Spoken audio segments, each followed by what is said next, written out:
We cannot give over that much control to the airport. The airport does not have that right to oversee our event like that.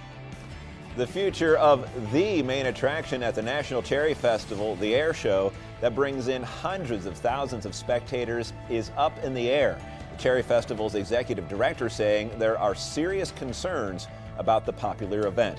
The festival claims the Northwest Regional Airport Authority, which operates Cherry Capital Airport, is to blame. They say the NRAA is pushing the festival air show to sign an agreement that would give the airport complete control over the event. But the airport authority says they have safety concerns because of the growth of the airport over the years. 9 and 10's Jody Meeson talked to both sides and has more on the issue in our top story at 6.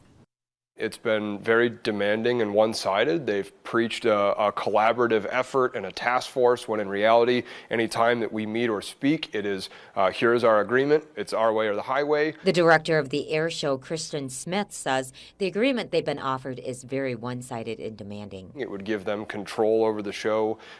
Their agreement that they've put forward continues to minimize our air show and eventually just eliminate it after 2026 or make it so impossible to put on. The airport authority says they're just trying to figure out a balance between the air show and normal airport operations. That's what we do for everybody. And so we've presented an agreement to the Cherry Festival for which they want total control of the airport. They want to shut the airport down for multiple hours. Smith says the air show should have minimal impact on airport operations. There is 6.5 hours of our 4 days that we are using our air show that actually affect air carrier schedules. It's while the United States Navy Blue Angels are in the air, and that's what we've hired a team of professionals to come in and help us manage. He says with proactive planning it can result in zero impact, but Klein says that's not true. They're minimizing that impact. It really impacts Wednesday, Thursday, Friday, Saturday, Sunday. So it really comes back when you analyze. There is about 70 air carrier flights that they're impacting. He says an average of 78 flights equals about 1 day of all traffic for the airlines in the summertime. The air show claims that the airport authority is overstepping their powers. The air show happens over West Grand Traverse Bay, and runways at the airport can be used by anyone. Just like a highway, anyone can use them. We park them in private areas, and then our team successfully deconflicts the air carrier schedule. So there's very, very minimal impact to the airport itself. The airport authority says the show is 2.1 miles away from the airport, and when you have high-performance aircrafts, the airport shuts down for a 5-mile radius. Jody Meeson, 9 and 10 News.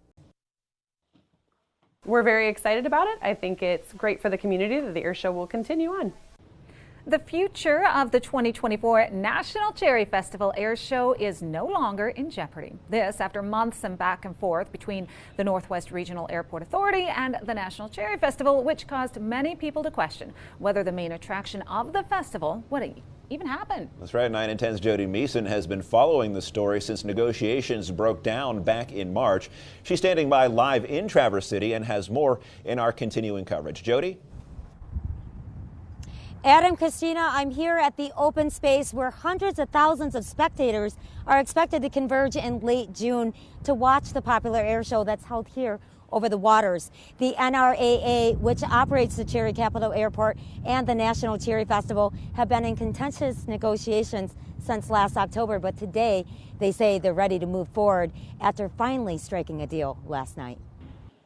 I'm glad the agreement is signed and hopefully we can move forward. It means that we can work together and hopefully minimize disruption to the airline. Chief Operating Officer Dan Saul says that the NRAA board approved an access agreement that would allow use of the airport for the next 3 years. The Blue Angels will be taking off from Cherry Capital Airport as planned. They will, of course, fly in Western Grand Traverse Bay for June 29th and June 30th.